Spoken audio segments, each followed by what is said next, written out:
नमस्कार दोस्तों, कैसे हैं आप सब।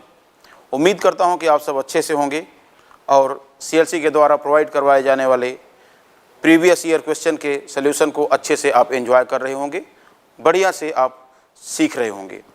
तो ठीक है, अब तो नीट की डेट भी आ चुकी है और अब आप लोगों की जिम्मेदारियां और बढ़ जाती हैं कि सीरियस हो जाइए और भी सीरियस हो जाइए। ठीक है, इसी श्रृंखला में मैं संतोष पांडे सीएलसी सीकर से आपका स्वागत करता हूं कुछ नए क्वेश्चन के साथ। आज हम लोग डिस्कस करेंगे एप्लीकेशन ऑफ जूलॉजी से रिलेटेड क्वेश्चन और इसके अंतर्गत हम लोग खास करके दो जगह से क्वेश्चन को ले रहे हैं। एक तो 12th एनसीईआरटी का जो चैप्टर है ह्यूमन हेल्थ एंड डिजीजेज, वहाँ से, और उसके आगे strategies for enhancement in food production, इस चैप्टर से ले रहे हैं एनिमल हस्बेंड्री से रिलेटेड क्वेश्चन। तो कुल मिलाकर के जो टॉपिक्स हम लोग डिस्कस करेंगे या कह लीजिए जिन टॉपिक से रिलेटेड क्वेश्चन डिस्कस करेंगे वो हो जाएंगे common human diseases, immunity, AIDS and cancer, drug and alcohol addiction, और इसके बाद में एनिमल ब्रीडिंग और एनिमल हस्बेंड्री से रिलेटेड अदर जो छोटे छोटे टॉपिक्स हैं उनसे संबंधित क्वेश्चन को हम लोग डिस्कस करेंगे। इन टॉपिक्स की बात करें तो नीट में इन टॉपिक्स का जो वेटेज है अच्छा खासा वेटेज है और इन सभी टॉपिक्स से मिला करके 4 to 6 क्वेश्चन के आसपास एक बार में आते हैं। रेयरली कभी कभार 3 क्वेश्चन भी आ जाते हैं। ठीक है, तो इस तरह से इन चीज़ों को हम लोग कंसीडर करेंगे। तो आइए इसी क्रम में लेते हैं पहला सवाल। ठीक है ना, और फर्स्ट क्वेश्चन यहाँ आपके सामने है और इस क्वेश्चन में आपके सामने लिखा गया है कि infection of Ascaris usually occurs by, Ascaris का संक्रमण सामान्यतः किसके द्वारा होता है। तो पता है आपको कि जब इसका जो इन्फेक्टिव स्टेज है वो है मैमिलेटेड एग, जिसमें कि सेकेंड प्रावस्था का लार्वा होता है, सेकेंड स्टेज रैबिडिटी फॉर्म लार्वा पाया जाता है।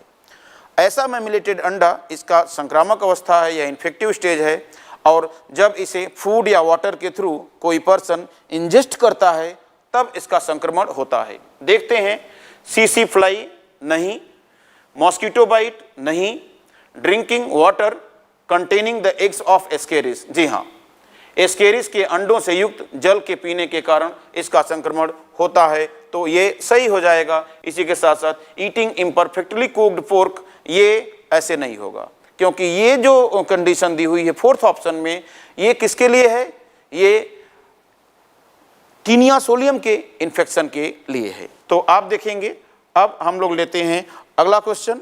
नेक्स्ट क्वेश्चन की बात करते हैं तो देखिए, at which stage of HIV infection does one usually show symptoms of AIDS. तो आप ध्यान दें, HIV इन्फेक्शन की किस अवस्था में एक व्यक्ति एड्स के सिम्टम को प्रदर्शित करता है। तो देखेंगे, with in 15 day of sexual contact with an infected person, नहीं होगा ये क्योंकि लंबा इंक्यूबेशन पीरियड इसका होता है। और दूसरा देखेंगे, when the infected retrovirus enter host cell, ये भी नहीं होगा। When HIV damages large number of helper T lymphocytes, जी हाँ, जब HIV के थ्रू बड़ी संख्या में हेल्पर टी लिम्फोसाइट डैमेज हो जाती हैं तो व्यक्ति की इम्यूनिटी कमज़ोर हो जाती है, बहुत वीक हो जाती है, और तब कई तरह के पैथोजन बॉडी पर इन्फेक्ट करके अपने अपने प्रभाव प्रदर्शित करते हैं, जिसके द्वारा एड्स के सिम्टम्स अपीयर करते हैं। तो यहाँ पर थर्ड ऑप्शन में यहाँ पर देखेंगे हमारा टारगेट आंसर है, इसको सेलेक्ट करेंगे। इसी के साथ नेक्स्ट क्वेश्चन की ओर आते हैं। विच of the following virus is not transferred through semen of an infected male। एक इन्फेक्टेड मेल के सीमेन के द्वारा किस वायरस का ट्रांसफर दूसरे में नहीं होता या कह लीजिए फीमेल में नहीं होता। तो इसके लिए हम लोग देखेंगे Ebola virus, yes, body fluid के थ्रू इसका डिस्चार्ज होता है, सीमेन के थ्रू इसका ट्रांसफर होगा। हेपेटाइटिस बी वायरस, ये भी बॉडी फ्लूइड में अपीयर करता है। ह्यूमन इम्यूनोडिफिशियंसी वायरस अर्थात HIV वायरस, HIV वायरस की बात करेंगे तो वो भी इसके थ्रू जाएगा। और चिकनगुनिया वायरस, तो आप ध्यान दें, यहां भी हमारा आंसर संयोग से चिकनगुनिया वायरस ही हो जाएगा। क्यों? क्योंकि चिकनगुनिया वायरस का ट्रांसफर फीमेल मॉस्किटो के द्वारा होता है। किसके द्वारा? फीमेल मॉस्किटो के द्वारा होता है। तो वेक्टर बॉर्न डिजीज है चिकनगुनिया, इसलिए इसके वायरस का या इसके पैथोजन का ट्रांसफर आर्थ्रोपोड वेक्टर के द्वारा होता है। तो यहां पर आप देख पाएंगे। नेक्स्ट क्वेश्चन की ओर चलते हैं। HIV that causes AIDS first starts destroying। HIV जो एड्स कॉज कर रहा है वह पहले किसको डिस्ट्रॉय करना स्टार्ट करता है? तो आप ध्यान दें, सबसे पहले इन्फेक्शन किस में करता है? अगर ये पूछ लेता तब तो हम जवाब देते कि मैक्रोफेजेस में, लेकिन यहां पर डिस्ट्रक्शन पूछ रहा है। क्यों? क्योंकि मैक्रोफेज में जब इन्फेक्ट करता है और अपना नंबर बढ़ाता है तो मैक्रोफेज सर्वाइव भी कर सकती है। तो डिस्ट्रॉय करने की जो बात आती है उसके लिए आप ध्यान दें, मैक्रोफेज किसी ऑप्शन में है भी नहीं, तो हमारे पास फिर एक ही ऑप्शन बचता है, क्या? हेल्पर टी लिम्फोसाइट्स अर्थात TH सेल्स। इस तरह से देखेंगे, जो कि एक तरह की लिम्फोसाइट सेल हैं। तो TH सेल के द्वारा ये TH सेल को डिस्ट्रॉय करेगा। अगले क्वेश्चन की ओर चलते हैं हम लोग। तो यहां पर आप देखेंगे, विच of the following is not a sexually transmitted disease? कौन सा सेक्सुअली ट्रांसमिटेड डिजीज नहीं है? तो आप देखेंगे कि एन्सेफेलाइटिस। जी हां, पहले ही ऑप्शन में हमारा आंसर मिल रहा है एन्सेफेलाइटिस। और एन्सेफेलाइटिस की बात करेंगे तो आप सोच रहे होंगे कि ये होता क्या है। मैं आपको बताऊं कि एन्सेफेलॉन का अर्थ होता है, पहले तो देखिए, सिफेलिक मीन्स होता है हेड, एन्सेफेलॉन मीन्स होता है इनसाइड द हेड, अर्थात हेड के भीतर क्या है? ब्रेन। तो एन्सेफेलॉन का मीनिंग हुआ ब्रेन। और लास्ट में TIS लिखा हुआ है जो इन्फ्लेमेशन को इंडिकेट कर रहा है। तो एन्सेफेलाइटिस का मीनिंग हो जाता है बच्चों, क्या? इसका मीनिंग हो जाएगा कि इन्फ्लेमेशन ऑफ ब्रेन। तो इस तरह से आप देखेंगे ब्रेन के इन्फ्लेमेशन को कहते हैं एन्सेफेलाइटिस। और इसके कई रीजन हैं, जैसे कुछ वायरसेस के इन्फेक्शन से भी हो सकता है, कुछ बैक्टीरिया के इन्फेक्शन से भी होता है, और ध्यान दें कुछ इंटरनल फैक्टर के कारण भी एन्सेफेलाइटिस डिजीज कॉज कर सकती है। तो कॉज पर नहीं जाएंगे, कारण पर नहीं जाएंगे, हम देखेंगे इस तरह से। अब सवाल उठता है कि सिफिलिस, जी हाँ, एक सेक्सुअली ट्रांसमिटेड डिजीज है। एक्वायर्ड एड्स की बात करें तो ये भी सेक्सुअल कॉन्टैक्ट के थ्रू फैलता है, इसलिए इसको भी सेक्सुअली ट्रांसमिटेड में कंसीडर करेंगे। एंड ट्राइकोमोनियासिस, तो ट्राइकोमोनास वजाइनालिस के थ्रू कॉज किया जाने वाला ये रोग भी सेक्सुअली ट्रांसमिटेड डिजीज के अंतर्गत आता है। इसीलिए फर्स्ट ऑप्शन को सिलेक्ट करके अगले क्वेश्चन की ओर चलते हैं। ये रहा आपके सामने। Which of the following endoparasite of human does show viviparity? Yes, आप ध्यान दें, हालांकि हम लोग कहते हैं ना कि मैक्सिमम क्वेश्चन एनसीईआरटी से आते हैं, वो सही भी है, लेकिन कुछ क्वेश्चन एनसीईआरटी से बाहर भी हो सकते हैं। ऐसा ही एक क्वेश्चन है जो कि एनसीईआरटी से बाहर से पूछा गया था। यहां पर आप देख सकते हैं, नीट 2015 का आया हुआ क्वेश्चन है। तो इसमें आप देखेंगे एस्केरिस लुम्ब्रिकवाइड्स। एस्केरिस लुम्ब्रिकवाइड तो क्या करती है? फीमेल बड़ी संख्या में एग्स को डिपोजिट करती है, ओविपेरस होगी। एंकाइलोस्टोमा डिओडिनेल, ये भी एक निमेटोड पैरासाइट है और ये भी ओविपेरस नेचर का होता है। एंटेरोबियस वर्मिकुलरिस, ये भी आप देखेंगे कि ओविपेरस होता है, जबकि ट्राइकिनेला स्पाइरलिस ये आपका सही जवाब हो जाएगा। फोर्थ ऑप्शन ये ऐसा है जो कि हम इसकी बात करेंगे कि ये क्या है, तो इसके लिए आप कहेंगे विविपेरस नेमेटोड। तो आप देखेंगे this one is the viviparous nematode, nematode parasite. अब हम बात करेंगे नेमेटोड का अर्थ क्या होता है। तो नेमेटोड का अर्थ होता है, यहां पर आप देखिए, एस्केलमेंथ, इस तरह से। तो ये कहानी पाई जाएगी इस तरह से। फिर इसके बाद में आप देखेंगे, यहां पर बात करें, अब इसके बाद में हम लोग कंसीडर करेंगे इस चीज को, देखेंगे क्या हो रहा है। तो अगले क्वेश्चन की ओर आते हैं। तो नेक्स्ट क्वेश्चन में देखेंगे the active form of entamoeba histolytica feeds upon. जी हाँ, देखिए दो चीजें हैं, एक तो एक्टिव फॉर्म किसका? एंटमीबा हिस्टोलिटिका के लिए। तो इसका एक्टिव फॉर्म क्या होता है? सबसे बड़ा सवाल तो यही है। और इसका इनएक्टिव फॉर्म क्या होता है। तो हम बात करेंगे अगर इसकी, तो जो एंट अमीबा हिस्टोलिट क्या है, तो इसमें आप देखेंगे इसके 2 फॉर्म होते हैं, एक होता है magna form and next one is the minuta form. हम इस तरह से देख सकते हैं। तो जो मैग्ना फॉर्म होता है यही पैथोजेनिक है, यहां पर बात करेंगे, this one is the pathogenic. ये पैथोजेनिक है, मीन्स डिजीज कॉज करने के लिए यही रिस्पॉन्सिबल होता है। और ये जो है minuta form, this one is the non pathogenic. इस तरह से ये नॉन पैथोजेनिक कंसीडर किया जाता है। तो इस तरह से हम लोग देख पाएंगे कि ये जो पैथोजेनिक है, रोग कॉज कर रहा है, इसी को हम एक्टिव फॉर्म मानेंगे। और ये पाया जाता है कोलन की म्यूकोसा और सब म्यूकोसा में। तो कोलन की म्यूकोसा को डैमेज करके सब म्यूकोसा की ओर जाता है और वहां पर ध्यान दें ब्लड वेसल को भी डैमेज करता है और ब्लड की सेल्स को इंजेस्ट करता है फैगोसाइटोसिस के द्वारा। तो सवाल उठता है कि एंटमीबा हिस्टोलिटिका का सक्रिय रूप किस पर भरण पोषण करता है, अर्थात किस पर निर्भर करता है। तो यहां पर देखें ब्लड, अब देखिए ओनली लिख दिया तो ये गलत हो जाएगा, केवल ब्लड नहीं, एरिथ्रोसाइट्स, म्यूकोसा एंड सब म्यूकोसा ऑफ कोलन, ये हमें सही लग रहा है। लेकिन आगे देख लेंगे म्यूकोसा एंड सब म्यूकोसा ऑफ कोलन ओनली, अब जैसे ही ओनली लिखा ये गलत हो जाएगा। क्यों? क्योंकि म्यूकोसा और सब म्यूकोसा के साथ ये जो ब्लड सेल्स हैं उसको भी खा रहा है। फिर इसके बाद में फूड इन इंटेस्टाइन, ये तो होगा ही नहीं। तो हमारे सामने एक ही जवाब सही आकर यहां पर मिल रहा है और वो है सेकंड।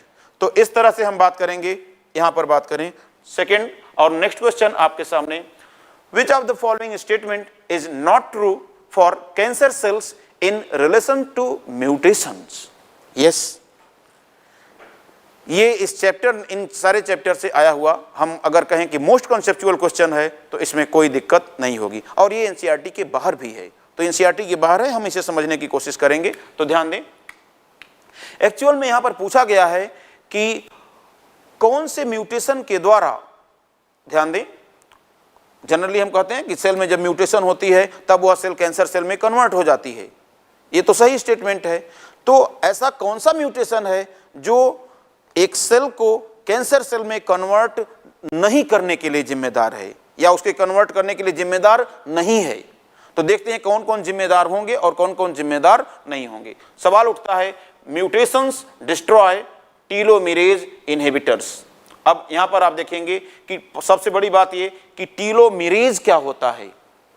तो आप ध्यान दें, टीलोमेरेज एक तरह की राइबोन्यूक्लियोप्रोटीन है जो सेल में एक एंजाइम के रूप में काम करते हुए क्रोमोसोम के टीलोमियर का जो डीएनए सीक्वेंस होता है उसको रिपेयर करता है या उसे ब्रेक करने से बचाता है। तो अगर ऐसा करेगा तो सेल अपनी नॉर्मल कंडीशन में मेंटेन रहेगी, एजिंग की ओर नहीं जाएगी, अर्थात सेल की डिवाइडिंग कैपेसिटी को मेंटेन रखता है कौन? टीलोमेरेज।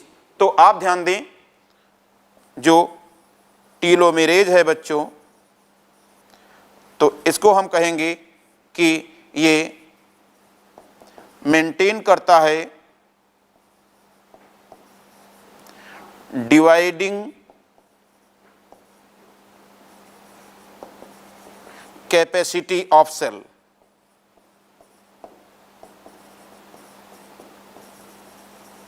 इस तरह से मेंटेन करता है डिवाइडिंग कैपेसिटी ऑफ सेल्स को कौन? टीलोमेरेज। लेकिन आप ध्यान दीजिए, म्यूटेशन डिस्ट्रॉय टीलोमेरेज इनहिबिटर। अब टीलोमेरेज इनहिबिटर क्या करेगा? टीलोमेरेज की एक्टिविटी को इनहिबिट कर देगा और सेल डिवीजन कम होगा, सेल डिवीजन कम होगा। तो सेल डिवीजन कम होगा, लेकिन अब ध्यान दें, ये प्रोसेस टीलोमेरेज इनहिबिटर क्या करता है? हमारी मोस्ट ऑफ बॉडी सेल में समय के साथ एक्टिव हो जाता है और हमारी सेल के डिवीजन को कंट्रोल कर देता है या रोक देता है। तो अगर टीलोमेरेज इनहिबिटर, ध्यान दें, डिस्ट्रॉय हो जाए तो टीलोमेरेज की एक्टिविटी बढ़ जाएगी और इसकी एक्टिविटी बढ़ जाएगी तो डिवाइडिंग कैपेसिटी मेंटेन रहेगी और इससे क्या होगा? कैंसर होगा। अर्थात अगर ये पॉइंट हमारे सामने आए तो ये क्या कॉज करेगा? ये कैंसर कॉज करेगा। अब दूसरी कंडीशन देखिए, mutation inactivates the cell control. ध्यान दीजिए, सेल का जो डिवाइडिंग कैपेसिटी होती है वो क्या करता है, डिवाइडिंग कैपेसिटी रहती है वो कंट्रोल्ड फॉर्म में बनी रहती है। सेल डिवीजन अनकंट्रोल्ड ना हो, इसके लिए cell division is a highly regulated process और ये कंट्रोल्ड फॉर्म में मेंटेन रहती है। लेकिन जब सेल में म्यूटेशन होता है तो ये कंट्रोलिंग कैपेसिटी क्या होती है, समाप्त हो जाती है और वह सेल कैंसर सेल में कन्वर्ट हो जाएगी। तो अगर हम कहें कि सेल कंट्रोल को इनएक्टिवेट कर रहा है म्यूटेशन, तो इससे भी क्या कॉज करेगा, इट ऑल्सो कॉजेज कैंसर। इस तरह से तीसरी कंडीशन हम देखें, म्यूटेशन इनहिबिट्स प्रोडक्शन ऑफ टीलोमेरेज। ध्यान दीजिएगा, यहां पर हम बात करेंगे म्यूटेशन इनहिबिट प्रोडक्शन ऑफ टीलोमेरेज। अगर म्यूटेशन ने टीलोमेरेज के प्रोडक्शन को इनहिबिट कर दिया तो टीलोमेरेज नहीं बनेगा, और टीलोमेरेज नहीं बनेगा तो सेल की डिवाइडिंग कैपेसिटी मेंटेन नहीं रह पाएगी।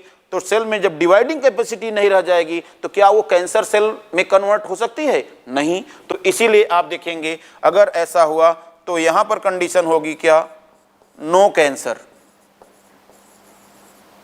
और यहां पर हम बात करेंगे mutation in protooncogenes accelerate the cell cycle. तो जी हां, ये भी सही है। और अगर प्रोटोऑन्कोजीन में म्यूटेशन हुआ और वो एक्टिव ऑन्कोजीन में कन्वर्ट कर गए तो इससे भी क्या हो सकता है, कैंसर।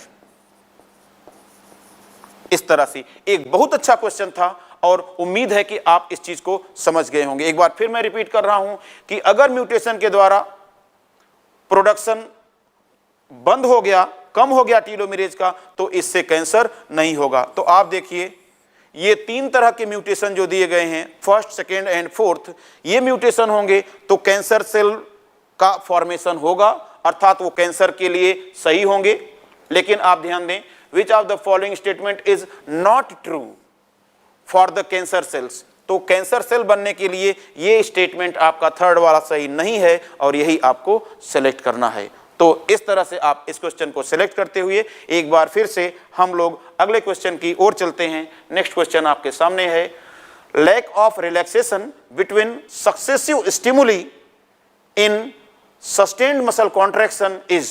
ध्यान दें, अगर किसी मसल को दो या दो से अधिक बार स्टिमुलस प्रोवाइड किया जा रहा है, लेकिन वह इन स्टिमुलस को रिसीव करने के बीच में रिलैक्स नहीं हो पा रही है, अर्थात मसल में कॉन्ट्रैक्शन की कंडीशन कंटिन्यूअसली मेंटेन है।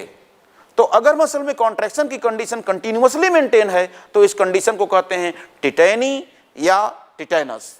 और ये हम लोग देखते हैं आपके सिलेबस में दो जगह पर इस शब्द का जिक्र आता है।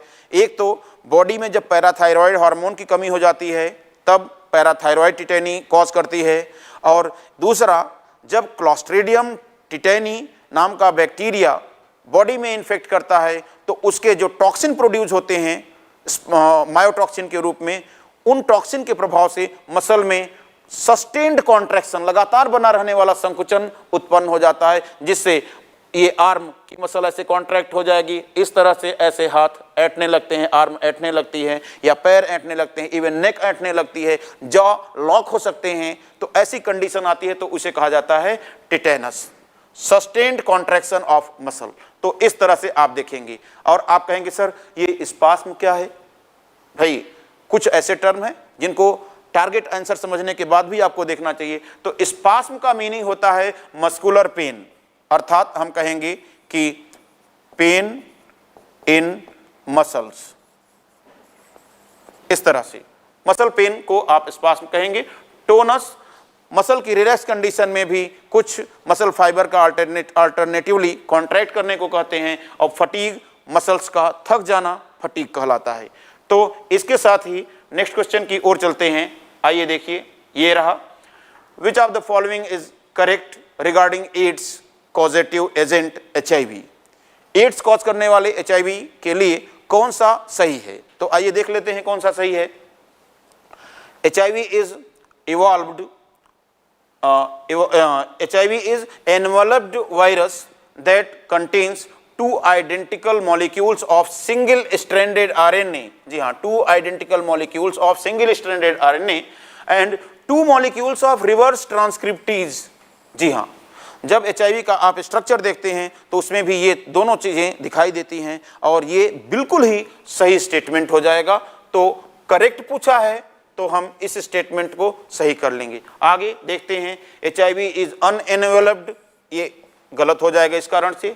HIV does not escape but attacks the acquired immune response, ये डज नॉट एस्केप लिखा है, ये गलत है, ये एस्केप करता है।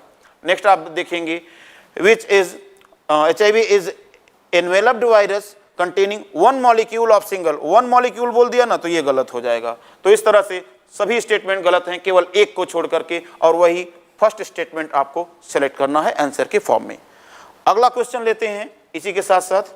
नेक्स्ट आपके सामने ये रहा, which of the following set of disease is caused by bacteria. तो टाइफॉइड बैक्टीरियल है, लेकिन स्मॉल पॉक्स ये वायरल है, टिटेनस बैक्टीरियल है, मम्प वायरस है, हर्पिस वायरल है, इन्फ्लुएंजा आप ध्यान देंगे बैक्टीरियल है, और यहाँ पर आप देखें वायरल है, और इसके बाद में कोलेरा एंड टिटेनस ये दोनों ही बैक्टीरियल डिजीज हैं, इसी को सिलेक्ट करना है। ये विब्रियो कोलेरी के थ्रू और टिटेनस कॉज किया जाता है, अभी मैंने बताया था थोड़ी देर पहले, क्लॉस्ट्रिडियम टिटेनी के द्वारा। तो इस तरह से नेक्स्ट क्वेश्चन की ओर चलेंगे। आगे आपके सामने ये रहा, which disease does mosquito transmitted pathogen cause chronic inflammation of lymphatic vessels. ध्यान दीजिएगा, in which disease does mosquito transmitted pathogen cause chronic inflammation of lymphatic vessel.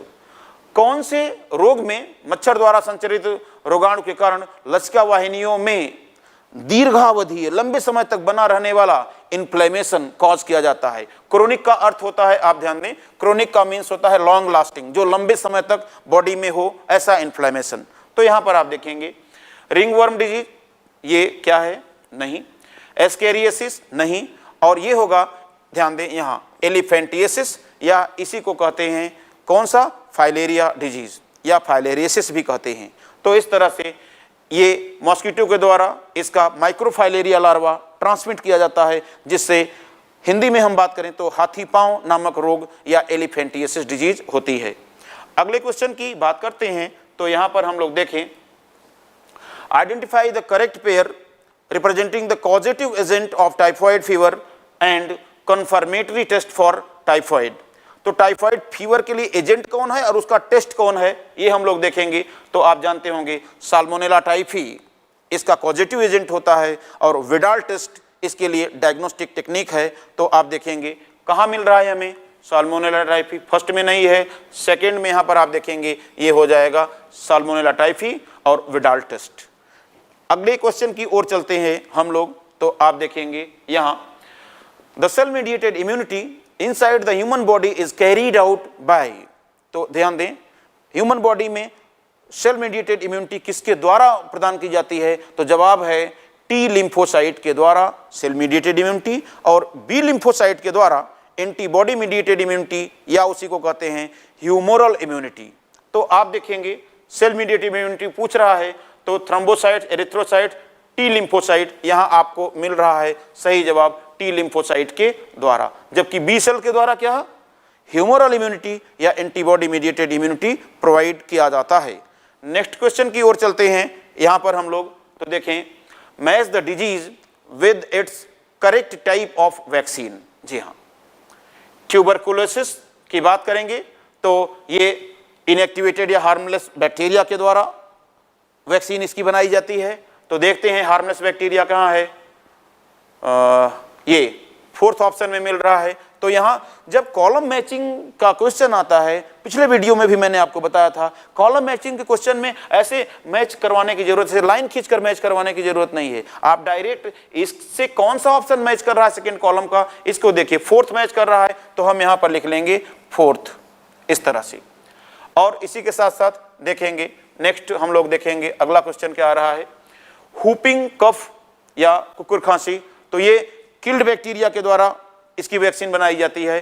तो इसके वैक्सीन में किल्ड बैक्टीरिया हैं, तो ये हो जाएगा देखिए थर्ड। एंड डिप्थीरिया, तो ये डिप्थीरिया के टॉक्सिन को ही इनएक्टिव कर लिया जाता है और तब उसे कहते हैं टॉक्सॉइड। तो टॉक्सॉइड की वैक्सीन होती है इसमें, और टॉक्सॉइड वैक्सीन है तो आप देखते हैं कहाँ मिलता है, यहाँ ये देखिए टॉक्सोइड न लिख करके इनएक्टिवेटेड टॉक्सिन लिखा है, तो ये सेकंड हो जाएगा ऐसे। और पोलियो की बात करेंगे तो अब आपके पास एक ही बचता है, हार्मलेस वायरस के रूप में इसको सिलेक्ट करेंगे 1।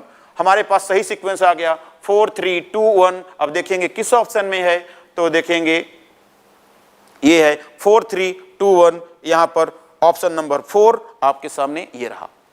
तो अब अगले क्वेश्चन की ओर हम लोग चलते हैं, देखेंगे नेक्स्ट क्वेश्चन में क्या आ जाएगा। विच of the following immunoglobulin does constitute the largest percentage in human milk. तो एनसीईआरटी की लाइन से ही एग्जैक्ट क्वेश्चन है ये कि ह्यूमन मिल्क में सबसे अधिक अमाउंट में IgA पाई जाती है, और वह IgA इनहेल्ड एंटीजन और इंजेस्टेड एंटीजन के अगेंस्ट इम्यूनिटी प्रोवाइड करती है न्यूबॉर्न बेबी को। कैसी इम्यूनिटी, तो आप कहेंगे नेचुरल पैसिव इम्यूनिटी। तो आप देखिए यहां पर आपके लिए जवाब ये हो जाएगा IgA। अब इसी के साथ साथ नेक्स्ट क्वेश्चन की ओर चलते हैं हम लोग, और वो क्वेश्चन आपके सामने ये रहा। If you suspect major deficiency of antibodies in a person, which of the following would you look for confirmatory evidence. अगर आपको किसी पेशेंट में एंटीबॉडीज की गंभीर रूप से कमी महसूस होती है, तो बॉडी में किस कंपोनेंट का अमाउंट टेस्ट करना चाहेंगे।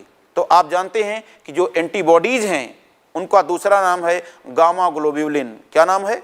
गामा ग्लोब्यूलिन, जो कि एक तरह की ब्लड में पाई जाने वाली ग्लोब्यूलर प्रोटीन है, अर्थात ग्लोब्यूलिन्स हैं।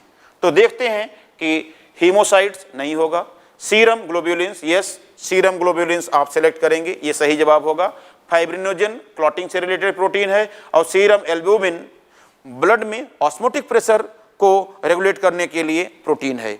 तो ये सीरम ग्लोब्यूलिन्स हम लोग देखेंगे। और एक बात और बताएं आपको, ये सीरम ग्लोब्यूलिन्स एक्चुअल में 3 टाइप की होती हैं बच्चों। कौन सी? ये होती हैं अल्फा ग्लोब्यूलिन्स, बीटा ग्लोब्यूलिन्स एंड गामा ग्लोब्यूलिन्स। तो सही जवाब इसमें से अगर पूछता कि कौन सी ग्लोब्यूलिन, तो आप कहते कौन? गामा ग्लोब्यूलिन्स। बात समझ में आई? तो इस तरह से नेक्स्ट क्वेश्चन की ओर चलते हैं आगे। अगला सवाल आपके सामने, grafted kidney may be rejected in a patient due to. ध्यान दें, ग्राफ्टेड किडनी, किसी का किडनी अगर फेल हो गया है तो उसने क्या काम किया कि दूसरे पर्सन से, अपने किसी रिलेटिव से किडनी लेकर के अपनी बॉडी में लगवा लिया, और उस किडनी को इम्यून सिस्टम ने रिजेक्ट कर दिया। क्यों? क्योंकि उस किडनी को इम्यून सिस्टम बाहर से आए हुए कंपोनेंट के रूप में रिकॉग्नाइज कर लेगा, पहचान लेगा, और फिर उस किडनी को डिस्ट्रॉय करेगा। तो ऐसा न हो इसके लिए क्या करना पड़ता है? इम्यूनोसप्रेसिव ड्रग्स को कंटिन्यूअसली लेना पड़ता है रेसिपिएंट को। लेकिन अगर उसने इस तरह की ड्रग्स नहीं लिया तो उसकी बॉडी का इम्यून सिस्टम उस किडनी को डिस्ट्रॉय कर देगा। इसकी जो प्रोसेस है वो सही तरीका ये है कि बॉडी की जो हेल्पर टी सेल्स होती हैं, वो helper T cells mismatched tissue को या मिसमैच्ड किडनी को पहचान लेंगी, और वो सिग्नल भेजेंगी, एक्टिवेट करवाएंगी किसको?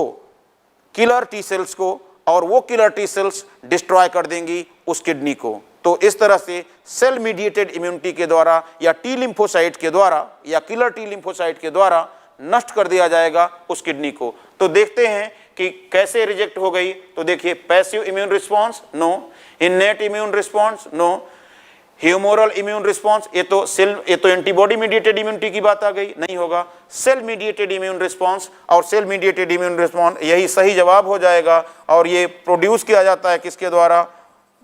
Bye T lymphocytes. और इसमें जो मेन रोल होता है मेनली वो हो जाएगा कौन? मेनली हो जाएगा किलर टी सेल्स।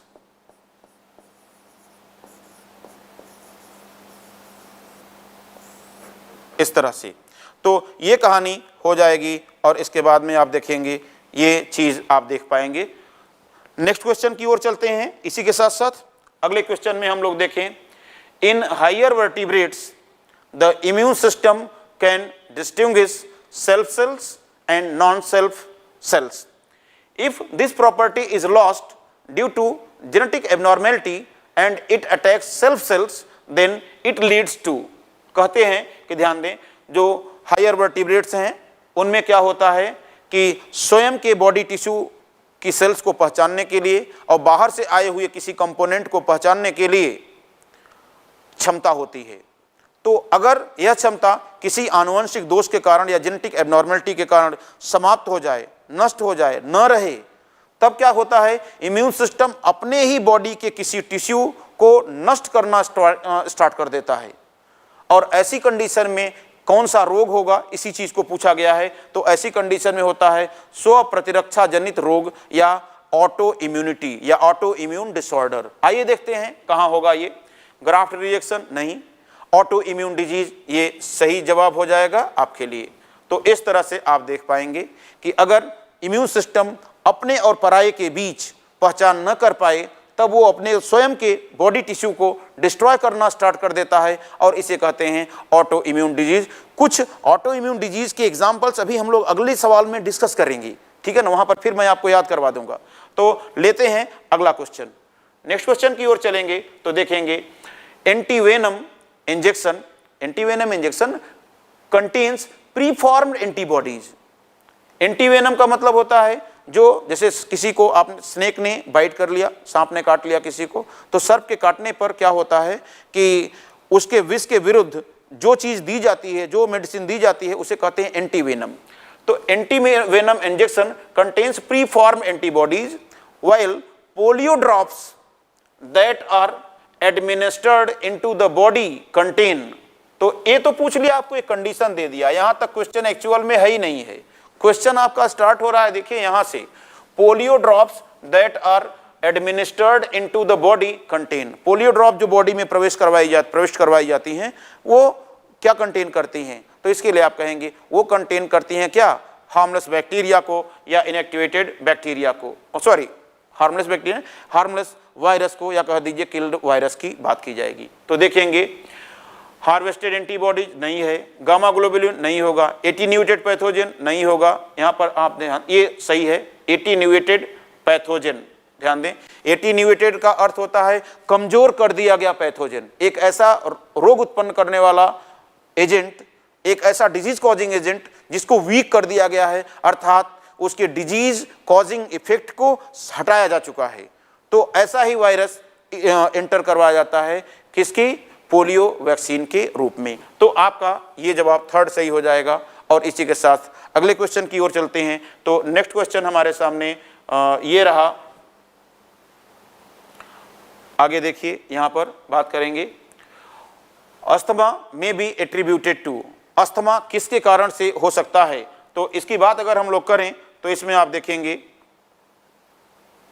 अस्थमा किसके कारण हो सकता है। तो देखेंगे अस्थमा हम जानते हैं कि एक एलर्जिक डिजीज है, और यह एलर्जिक डिजीज तब होती है जब हमारी लंग्स के ब्रोंकाई और ब्रोंकियोल्स की दीवार में, उसकी वॉल में मास्ट सेल अधिक एक्टिव हो जाती हैं, आवश्यकता से अधिक एक्टिव हो जाती हैं और हाइपर एक्टिव रिस्पॉन्स शो करने लगती हैं किसी पर्टिकुलर एजेंट के अगेंस्ट। तो आप देखिए क्या दिया हुआ है, allergic reaction of mast cells in the lungs, ये मुझे सही लग रहा है, ध्यान दीजिए। आगे देखते हैं इन्फ्लेमेशन ऑफ द ट्रेकिया, ये गलत हो जाएगा। Accumulation of fluid in the lungs, ये भी गलत हो जाएगा। हालांकि ये होता है लेकिन रीजन नहीं है, ये असल में अस्थमा के समय रिजल्ट है ये।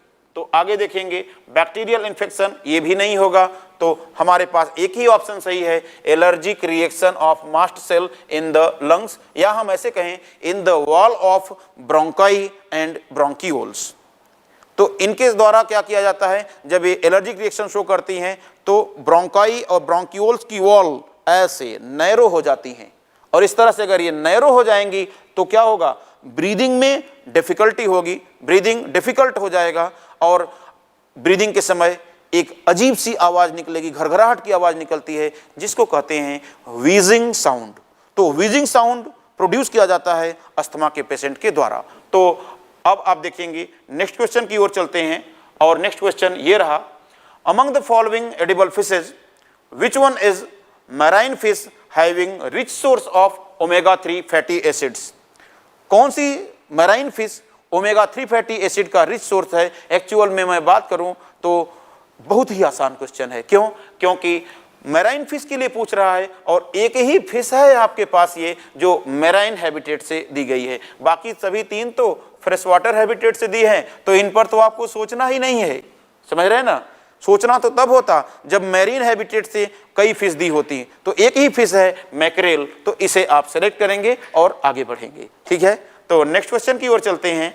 यहां पर आप देखेंगे homozygous pure line in cattle can be obtained by, ध्यान दें कैटल्स में होमोजाइगस प्योर लाइन, ध्यान दें कैटल्स में होमोजाइगस प्योर लाइन की बात करें तो ये कैसे पाए जा सकते हैं? तो एक्चुअल में ये इनब्रीडिंग के थ्रू प्राप्त किए जा सकते हैं। और इनब्रीडिंग क्या है? इनब्रीडिंग है सेम ब्रीड के क्लोजली रिलेटेड मेल और फीमेल के बीच का सेक्सुअल कॉन्टैक्ट। क्लोजली रिलेटेड का अर्थ क्या होता है? मीन्स उनके पेरेंटेज में 4 to 6 जनरेशन से अधिक का गैप नहीं होना चाहिए। तो आप ध्यान देंगे, बात करेंगे एक ही नस्ल के असंबंधित, अनरिलेटेड पूछ लिया तो ये गलत हो जाएगा, रिलेटेड, क्लोजली रिलेटेड होना चाहिए। तो देखेंगे mating of individuals of different breed, different breed नहीं होगा, ये गलत हो जाएगा। इसी के तरह से जैसे ये गलत हुआ वैसे ये गलत हो जाएगा। Mating of individuals of different species, अब डिफरेंट स्पीसीज भी नहीं होगा, हमें क्या लेना है? सेम ब्रीड के मेंबर्स, सेम स्पीसीज के ऐसे मेंबर जो सेम ब्रीड को बिलोंग कर रहे हों और उनमें भी निकट का संबंध होना चाहिए। तो आप ध्यान दें mating of related individuals of same breed, देखिए related individuals of same breed, तो ये हो जाएगा inbreeding homozygous pure line individual को प्राप्त करने के लिए। तो ये बहुत ही अच्छा एक कंसेप्चुअल क्वेश्चन ये भी था, काफी अच्छा। आप अच्छे से चीजों को समझते हैं तब तो ऐसे क्वेश्चन आप कर पाते हैं। और जब आपको लगता है कि नहीं एनसीईआरटी को हम रट लेंगे, तो केवल रटने से बच्चों नहीं होगा, इसीलिए चीजों को समझना चाहिए। चलिए आगे की बात करते हैं, नेक्स्ट क्वेश्चन की ओर आते हैं। और अगला सवाल आपके सामने ये है, माल्ट कॉन्स्टिट्यूट्स अबाउट, तो एनसीईआरटी की लाइन से है, यहां आप रटे भी रहेंगे तब भी आपका क्वेश्चन हो जाएगा, कोई दिक्कत नहीं है। तो माल्ट कॉन्स्टिट्यूट्स अबाउट 50%, जी हाँ 50% of lymphoid tissue in human body. देख लेते हैं ऑप्शन कहां हमें मिल रहा है, तो हमें ये सही जवाब मिल रहा है 4th ऑप्शन में, इसको सेलेक्ट करेंगे आप आराम से और आगे बढ़ेंगे। देखिए नीट 2017 तक हम लोग पहुंच चुके हैं और इसी के साथ अगला सवाल आपके सामने ये आ जाएगा। यहां पर आप ध्यान दें, ये ट्रांसप्लांटेशन ऑफ, ध्यान दें ट्रांसप्लांटेशन ऑफ टिश्यू और organs fails often due to non acceptance by the patient's body. वही बात जो थोड़ी देर पहले हम लोग, ठीक है ना, ग्राफ्ट रिजेक्शन की बात कर रहे थे कि क्यों हो जाता है, ग्राफ्ट को रिजेक्ट क्यों किया जाता है? क्योंकि ह्यूमन का रेसिपिएंट का शरीर या रेसिपिएंट का इम्यून सिस्टम जब ग्राफ्ट को पराया मान लेता है, मिसमैच्ड मान लेता है, कंपैटिबल नहीं मानता है, तब उस कंडीशन में उसे फॉरेन कंपोनेंट मान करके डिस्ट्रॉय करने के लिए कोशिश करता है। और ये किया जाता है, फिर मैं रिपीट करूंगा, सेल मीडिएटेड इम्यून सिस्टम के द्वारा, जिनमें मेजर रोल होता है लिम्फोसाइट्स का या कह लीजिए टी लिम्फोसाइट्स का। तो आइए देखते हैं क्या हो जाएगा। उत्को अंगों का प्रतिरोपण अधिकतर रोगी के शरीर के द्वारा अस्वीकृत के कारण असफल हो जाता है। इस प्रकार के निराकरण के लिए कौन सी प्रतिरक्षी अनुक्रिया उत्तरदायी है? तो यहां पर आप देखेंगे सेल मीडिएटेड इम्यून रिस्पॉन्स एकदम सही है, फर्स्ट में ही हमें मिल जा रहा है। सेल मीडिएटेड कौन प्रोड्यूस करती हैं? Cell mediated immune response produce किया जाता है बाय टी सेल्स। और इसी के साथ साथ देखिए एक और है humoral immunity, humoral immune response, या हम बात करें कि ये प्रोड्यूस किया जाता है किसके द्वारा? तो ये प्रोड्यूस किया जाएगा बाय बी सेल्स। तो टी सेल्स का रोल होता है और टी सेल्स के द्वारा ये प्रोड्यूस किया जाता है, यही हमारा आंसर हो जाएगा। और इसी के साथ साथ नेक्स्ट क्वेश्चन की ओर चलते हैं और नेक्स्ट क्वेश्चन ये रहा आपके सामने, which of the following is not an auto immune disease. देखिए थोड़ी देर पहले मैंने आपको कहा था कि कुछ ऑटो इम्यून डिजीजेज की चर्चा हम लोग आगे करेंगे, आया हुआ है क्वेश्चन, ठीक है ना। ये नीट 2018 में आया हुआ क्वेश्चन है। और यहां पर आप देखेंगे इनमें से पूछ रहा है कि कौन सा ऑटो इम्यून डिजीज नहीं है। तो आप देखिए ये फर्स्ट आंसर हमारा हो जाएगा, अल्जाइमर्स डिजीज ऑटो इम्यून नहीं है। अल्जाइमर्स डिजीज अपने इम्यून सिस्टम की कमी के कारण नहीं होती, बल्कि इसके कुछ और रीजन होते हैं। कई रीजन देखे गए हैं, रिसर्चेज इस पर चल भी रहे हैं, और जो रीजन अब तक फाइंड आउट किए गए हैं उनके बेसिस पर मैं कह सकता हूं कि एक तो ब्रेन के कुछ एसिटाइल कोलिन रिलीज करने वाले न्यूरॉन्स के डीजनरेट कर जाने के कारण अल्जाइमर डिजीज होती है। और इस डिजीज के होने का कारण कई हो सकता है, जैसे लाइफ स्टाइल हो सकती है, लाइफ में बहुत अधिक स्ट्रेस का होना हो सकता है, समझ रहे हैं ना, और कई जेनेटिक फैक्टर भी हो सकते हैं। तो इस तरह से ये एज रिलेटेड डिजीज है, एजिंग रिलेटेड डिजीज है, जो कि अक्सर कह लीजिए जो कि जब भी पाई जाएगी तो लगभग 50 ईयर के बाद के पर्सन में ये डेवलप करना स्टार्ट करता है, सामान्य रूप से देखा जाए तो। हालांकि ये बहुत रेयर होती है, लेकिन जब भी ये डेवलप करेगी तो generally after 40 to after 50 year की एज में ये अपीयर करना स्टार्ट करती है। तो यहाँ पर बात करेंगे, ये हो जाएगा। अब कहेंगे कि सर ये क्या है, विटिलिगो क्या है। तो कभी कभी आपने देखा होगा कि त्वचा पर सफ़ेद दाग दिखाई दे जाते हैं, वाइट पैचेज बन जाते हैं किसी किसी को। और अगर ये वाइट पैचेज बनने का कारण अपनी इम्यून सिस्टम के द्वारा पिगमेंट प्रोड्यूस करने वाली सेल जो मेलानोसाइट्स हैं उनका डिस्ट्रक्शन है, तो इस डिजीज को कहा जाएगा फिर विटिलिगो। क्या सेल्फ इम्यून सिस्टम के द्वारा या सेल्फ एंटीबॉडी के द्वारा स्किन की पिगमेंट सेल्स अर्थात मेलानोसाइट्स को डिस्ट्रॉय किया जाता है इसमें। इसी तरह से रूमेटॉइड आर्थराइटिस में सेल्फ एंटीबॉडी के द्वारा डिस्ट्रॉय किया जाता है किसको, साइनोवियल मेम्ब्रेन को। और इसी तरह से सोरासिस में भी स्किन टिश्यू को डैमेज किया जाता है किसके द्वारा, अपनी ही सेल्फ इम्यून सिस्टम के द्वारा, और ये भी ऑटो इम्यून डिजीज कंसीडर किया जाएगा। तो इस तरह से आपने देख लिया एक ये क्वेश्चन। और लेते हैं नेक्स्ट क्वेश्चन को हम लोग, और नेक्स्ट क्वेश्चन ये रहा, which of the following immune response is responsible for rejection of kidney graft. देखिए फिर से वही क्वेश्चन आ गया, तीसरी बार वही क्वेश्चन आप फेस कर रहे हैं, ग्राफ्ट रिजेक्शन से रिलेटेड। और आप ध्यान दीजिए कि देखेंगे इन्फ्लेमेटरी इम्यून रिस्पॉन्स नहीं, cell mediated immune response yes, और सेल मीडिएटेड इम्यून रिस्पॉन्स किसके द्वारा प्रोड्यूस किया गया, तो आपको याद रखना होगा it is produced by the T lymphocytes. और बी लिम्फोसाइट कौन इम्यून रिस्पॉन्स प्रोड्यूस कर रही हैं, ह्यूमोरल इम्यून रिस्पॉन्स या antibody mediated immune response produce कर रही हैं। तो कोशिका मध्यस्थीय प्रतिरक्षा के द्वारा आप देखिए ये ग्राफ्ट रिएक्शन किया जाता है, और ये किया जाता है किसके द्वारा, ये होता है फिर वही बात करेंगे बाय टी लिम्फोसाइट्स। इस तरह से तो ये कहानी हो जाएगी। और लेते हैं नेक्स्ट क्वेश्चन को हम लोग, और यहां पर आप देखेंगे the drug called heroin is synthesized by.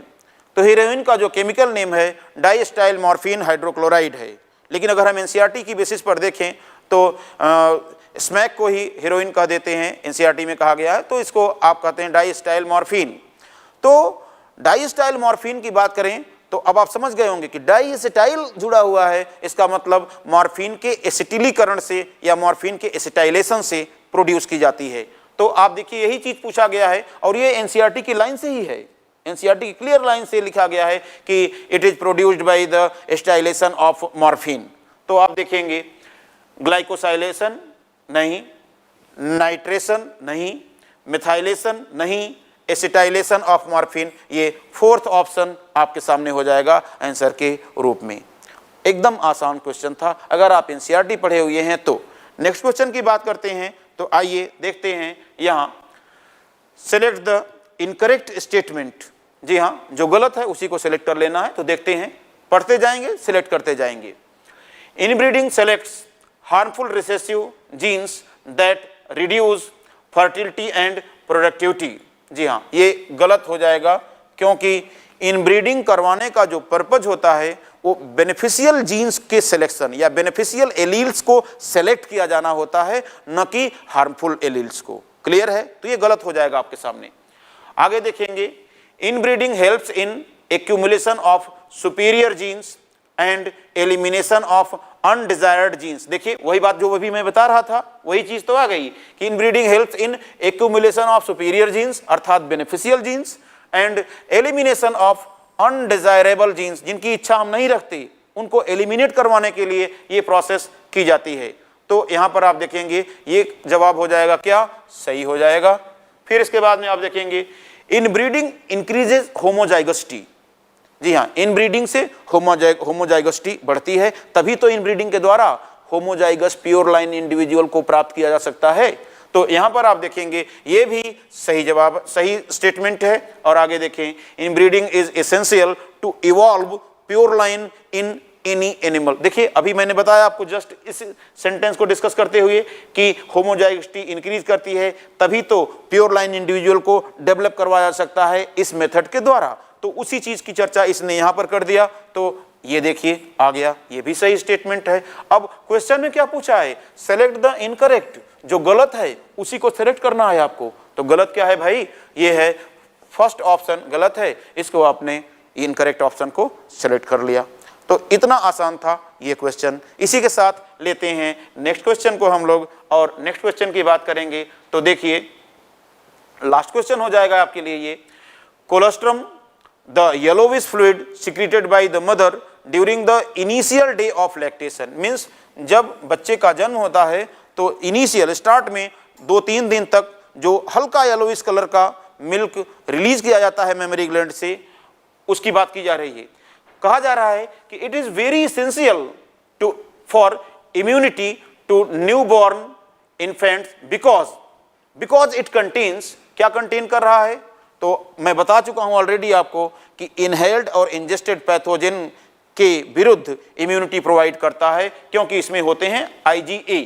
तो क्यों, ड्यू टू मैक्रोफेजेज, नहीं, ड्यू टू इम्यूनोग्लोबुलिन ए। जी हां, IgA या एंटीबॉडी ए के कारण यह इन्फेंट को या न्यूबॉर्न को इम्यूनिटी प्रोवाइड करता है। तो ये रहा हमारा नेक्स्ट क्वेश्चन, ये हो गया है, लास्ट क्वेश्चन था ये। इसके बाद कोई क्वेश्चन नहीं है एप्लीकेशन बायोलॉजी से रिलेटेड। तो आई होप आपने अच्छे से एंजॉय किया होगा इस सेगमेंट को, इस सॉल्यूशन को, और इसी तरह से आप हमारे साथ बने रहिए, एंजॉय करते रहिए, सीखते रहिए। और यूट्यूब पर आप इतनी सारी इन्फॉर्मेशन पा रहे हैं हमारे इंस्टीट्यूट के द्वारा, तो मैं उम्मीद करता हूं कि आप लाइक और शेयर जरूर करते होंगे। ठीक है, थैंक यू।